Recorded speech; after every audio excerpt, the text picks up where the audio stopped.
Hello students, आज हम class 9 science में फिजिक्स के अंदर lesson number 9 force and laws of motions करेंगे। तो सबसे पहले force, what is force? Pull and push any object is called force, is called force. किसी भी ऑब्जेक्ट को, किसी भी बॉडी को पुल या पुश करना फोर्स कहलाता है। विच चेंजेस इट्स पोजीशन। फोर्स का जो फॉर्मूला है mass into acceleration, mass into acceleration. तो फोर्स को एफ से डिनोट करेंगे, मास इंटू एक्सीलरेशन। तो फॉर्मूला हो गया हमारे पास m इंटू ए। और एक्सीलरेशन हमने पढ़ा था कैसे निकालते हैं, v minus u upon T. तो हमें इस तरह से लिख सकते हैं m v minus u upon t. Now ऐसा unit of force is newton. और इसे मास को ऐसा यूनिट किलोग्राम होती है, एक्सीलरेशन की ms माइनस टू। वैसे मेन ऐसा यूनिट तो न्यूटन में है, लेकिन हम मास को नापते हैं किलोग्राम में, एक्सीलरेशन ms माइनस टू। अब नेक्स्ट आता है force depends on mass of a body. तो फोर्स का सीधा रिलेशन ये है, डायरेक्ट रिलेशन है किससे? मास से। हायर मास हायर फोर्स, लेसर मास लेसर फोर्स। देखिए जो हैवी ऑब्जेक्ट होता है, मास मीन्स किलोग्राम में, जो हैवी ऑब्जेक्ट होता है उसको हटाने के लिए ज़्यादा फोर्स चाहिए, तो मास ज़्यादा और फोर्स ज़्यादा। और अगर लाइटर ऑब्जेक्ट होगा जिसका मास कम होगा, मास को किलोग्राम में नापते हैं, तो जिसका मास कम होगा उसे फोर्स भी कम लगाना पड़ेगा। नेक्स्ट है एक्सीलरेशन। देखिए एक्सीलरेशन का भी सीधा रिलेशन है एक्सीलरेशन का ए से। Higher the acceleration will have higher force, higher force will generate higher acceleration. Next, अब बात करते हैं टाइप्स ऑफ फोर्स के। तो फोर्स के दो टाइप हैं, एक है बैलेंस्ड फोर्स, एक है अनबैलेंस्ड फोर्स। Unbalanced force. तो बैलेंस फोर्स क्या है?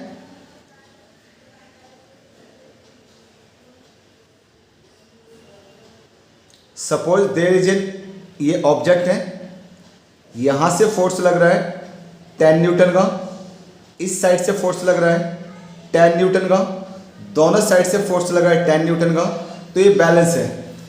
When equal forces are applied on both ends of a body, the resultant force will be zero. It is called balanced force. Balanced force. देखिए when equal forces are applied, 10 Newton का इस side से भी है, 10 Newton का इस side से भी है, तो equal force are applied on both ends, equal forces are applied on both ends, तो resultant force will be zero. 10 minus 10 zero हो जाएगा। Now it is called balance force. अब अनबैलेंस फोर्स क्या होगा?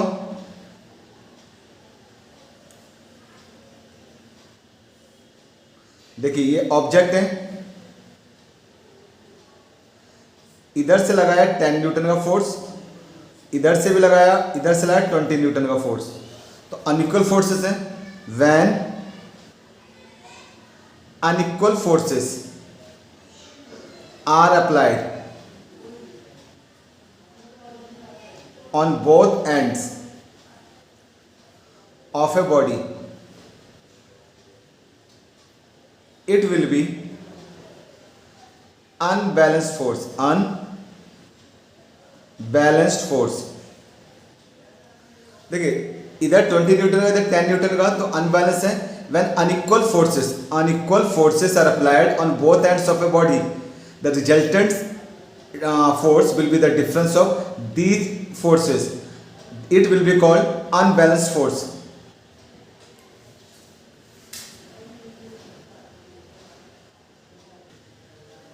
नेक्स्ट बात करते हैं, यहाँ 3 लॉज ऑफ मोशन है। तो सबसे पहले first law of motion, according to the first law of motion, first law of motion, an object will remain in state of rest or in uniform motion until an actional force is not applied. Actional force is not applied on a body. It is called law of inertia. देखिए, according to this first law of motion, an object will remain in state of rest. कोई object rest में रहेगा या uniform motion में रहेगा until an action force is not applied. Suppose fan is running with uniform velocity.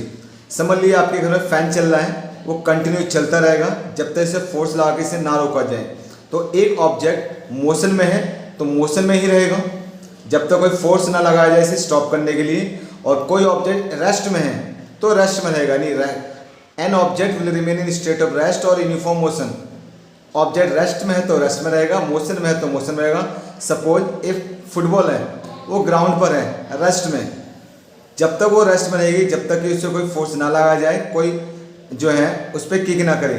तो एक object rest में है तो रेस्ट में रहेगा, यूनिफॉर्म मोशन में रहेगा until an action force is not applied. This is called first law of motion. Now inertia. What is inertia? Inertia is a property of a body which opposes the motion of a body.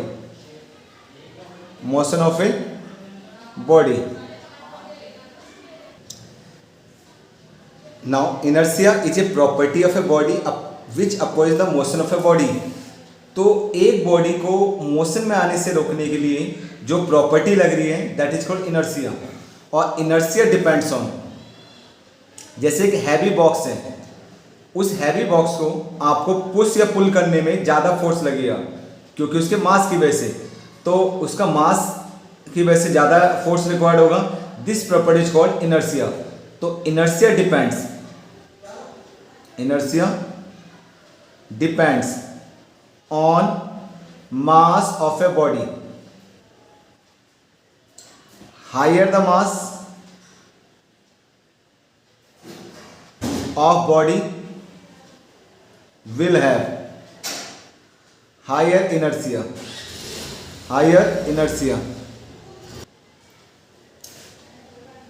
Now example, a train has more inertia than a bicycle or a 10 rupee coin.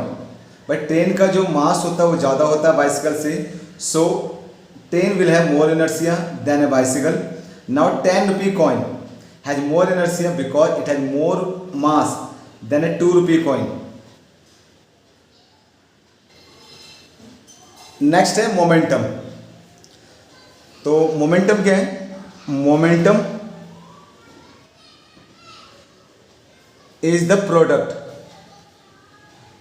the product of mass and velocity of a body. Momentum निकालने के लिए मास और velocity की multiply कर देंगे, m into we, it's ऐसा unit. तो momentum of a body is the product of mass and its velocity. Now it's SI unit, SI unit is mass की जो एसआई यूनिट होती है वो होती है किलोग्राम, और वेलोसिटी की एसआई यूनिट होती है मीटर सेकंड माइनस 1। तो क्या बन गई दोनों की, मास और वेलोसिटी मल्टीप्लाई होगी तो किलोग्राम मीटर सेकंड की डिग्री माइनस 1। नेक्स्ट यहाँ पे second law motion, second law motion, second law motion क्या कहता है, when a force is applied on a body, there will be momentum and the momentum will be directly proportionate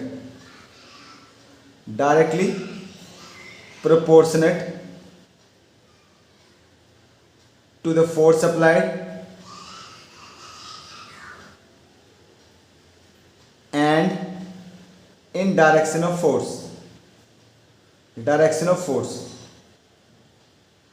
देखिए second law क्या कहता है, when a force is applied on a body, हमने किसी body पे फोर्स लगाया, अब force लगाया तो मोमेंटम तो होगा, मोमेंटम यानी इसमें वेलोसिटी आएगी। जैसे देखिए ये एक इसमें मैंने फोर्स लगाया तो इसमें मोमेंटम हुआ, तो when a force is applied on a body there will be momentum and the momentum will be directly proportionate.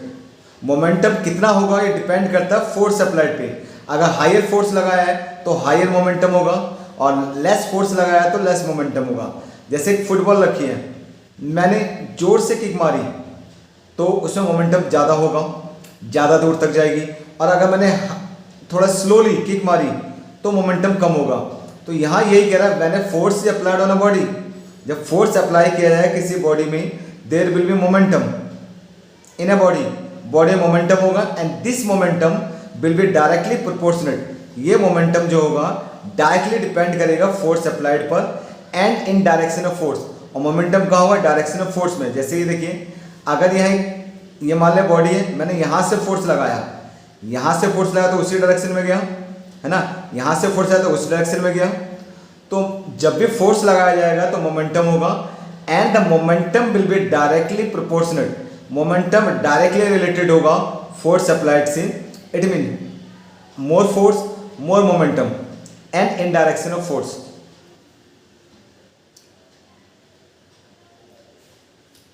Next third law of motion, third law of motion.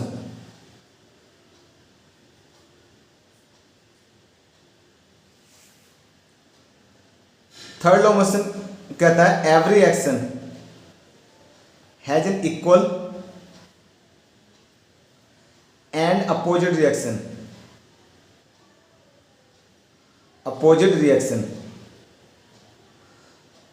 To third law every action has an equal and opposite reaction. कोई भी action के opposite एक reaction होता है। Suppose a bullet is shot from a rifle, then rifle recoils. देखिए अगर एक bullet चलाई जाती है राइफल से, अब मान लो बुलेट चलाई तो थोड़ा सा हाथ पीछे की ओर आता है ना, बुलेट आगे की ओर गई फॉरवर्ड, और हम जो गन है वो बैकवर्ड आई। तो जब भी बुलेट शॉट किया जाएगा राइफल क्या होगी, रिकॉइल्स होगी।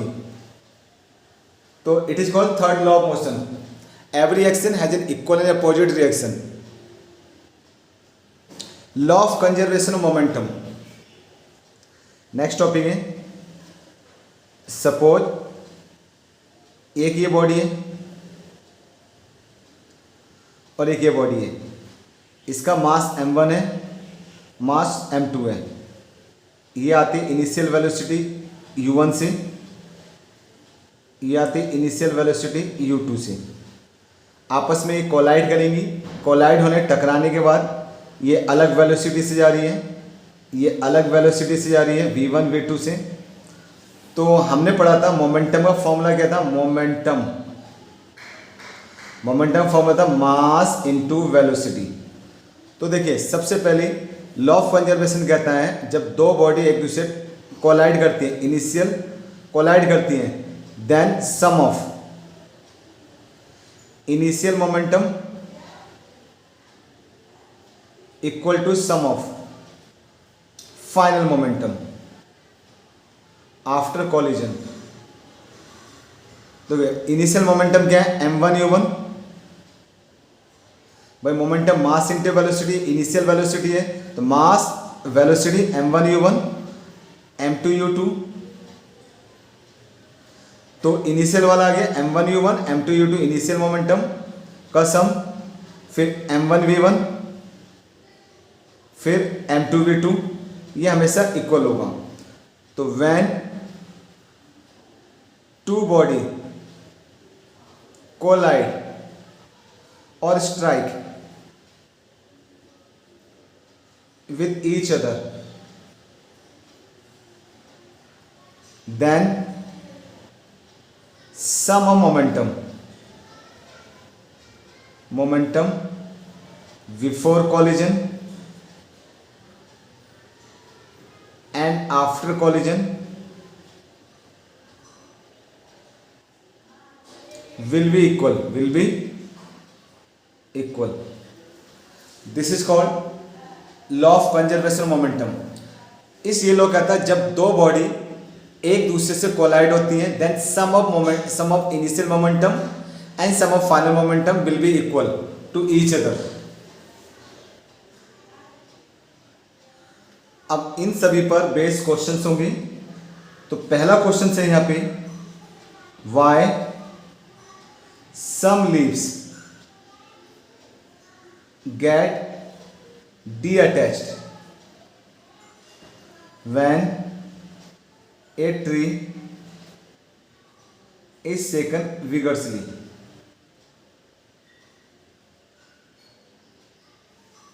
देखिए, जब पेड़ को हिलाया जाता है तो उसकी कुछ लीव्स जो हैं गिर जाती हैं, फॉल डाउन हो जाती है। वाई? तो व्हेन ए ट्री और it's branch is shaken vigorously,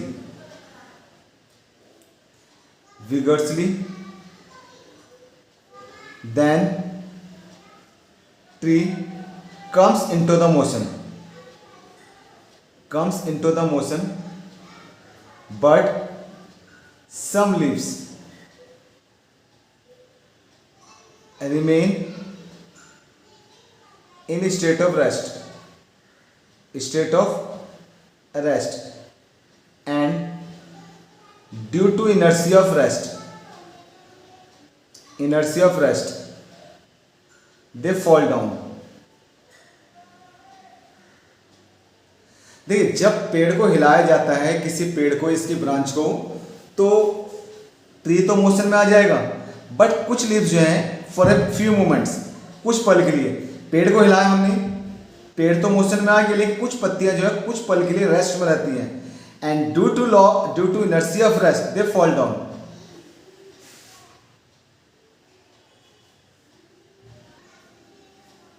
next question है, why do you fall backward when a bus start suddenly.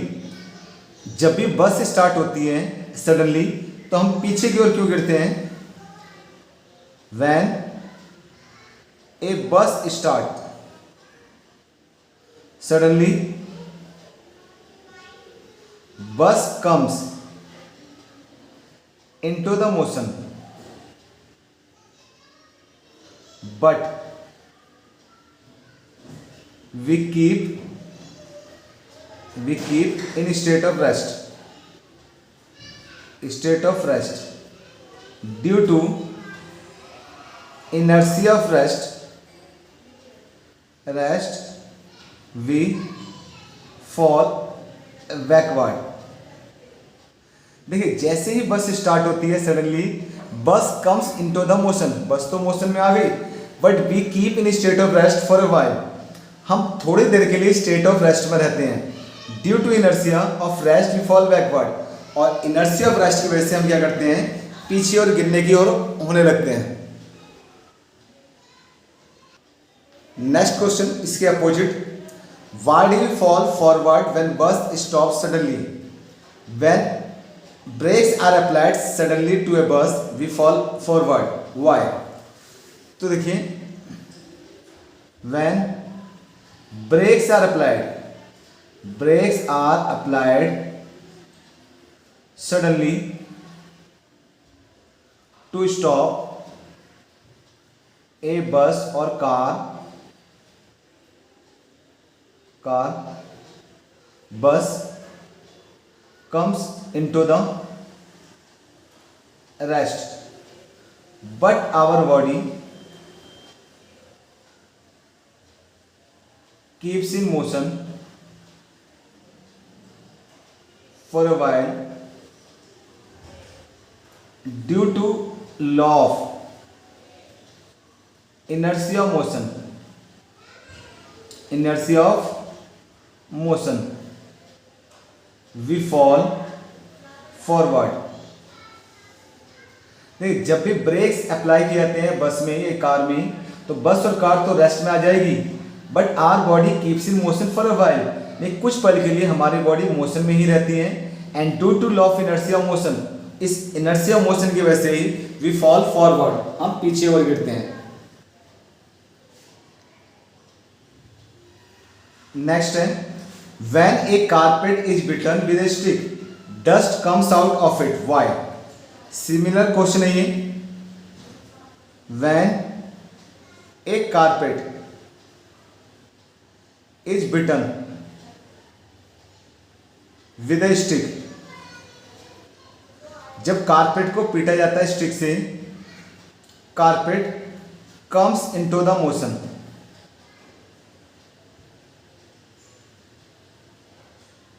जब कारपेट को पीटा जाता है स्टिक से, कारपेट तो मोशन में आ जाएगा, but dust particle remain in state of rest due to law of inertia of rest, dust particles fall down to come out. तो जब कारपेट को पीटा जाता है तो कारपेट तो मोशन में आ गया, लेकिन डस्ट पार्टिकल्स कैसे रहते हैं? स्टेट ऑफ रेस्ट में. And due to law of inertia of rest, dust particle fall down to come out.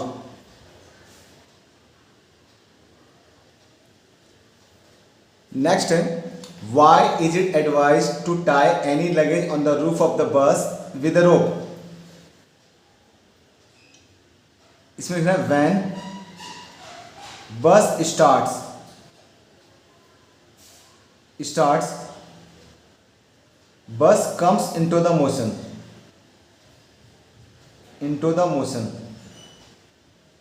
but luggage keep in state of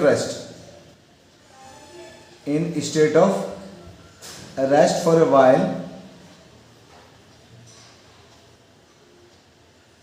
due to law of inertia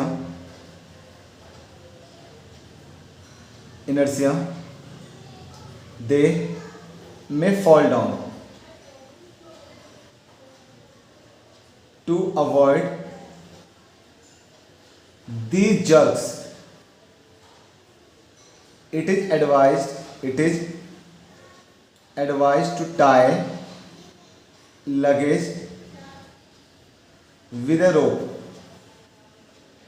देखिए, जब भी बस start होती है तो बस तो मोशन में आ गई, लेकिन लगेज जो है वो रेस्ट में रहते हैं for a while. Due to law of inertia of rest they में fall down to avoid these jerks. इन झटकों से बचाने के लिए ये एडवाइस किया जाता है कि लगेज को बांधा जाए. नेक्स्ट है फिर इसमें, व्हाई चाइना वेयर और glass ware are put with straw or husk देखिए चाइना वेयर जो चीनी मिट्टी के सामान होते हैं, कप प्लेट वगैरह, चाइना वेयर और ग्लास वेयर और शीशे से बने हुए, चाइना वेयर और glass ware are very fragile. China ware और ग्लास वेयर चीनी मिट्टी से बने सामान होते हैं, शीशे से बने सामान होते हैं, वेरी फ्रेजाइल, बहुत ही नाजुक होते हैं। So they are put in packaging with husk so that there will be no momentum and they may not get broken। बस चीनी मिट्टी से और शीशे से बने सामान जो होते हैं बहुत नाजुक होते हैं, इसलिए उन्हें भूसे साथ रखा जाता है ताकि इनमें मोमेंटम ना हो और वो टूटे ना। नेक्स्ट है, why does an athlete take a long run before high jump? An athlete take a long run before high jump to get momentum। देखिए एथलीट जो है, कोई भी एक एथलीट होता है, वो हाई जंप करने से पहले वो लॉन्ग रन करता है। आपने क्रिकेट में फास्ट बॉलर को देखा होगा, तो फास्ट बॉलिंग डालने से पहले वो दूर से चल के आता है, लॉन्ग रन लेके आता है, so that he can get momentum and can deliver it's goal.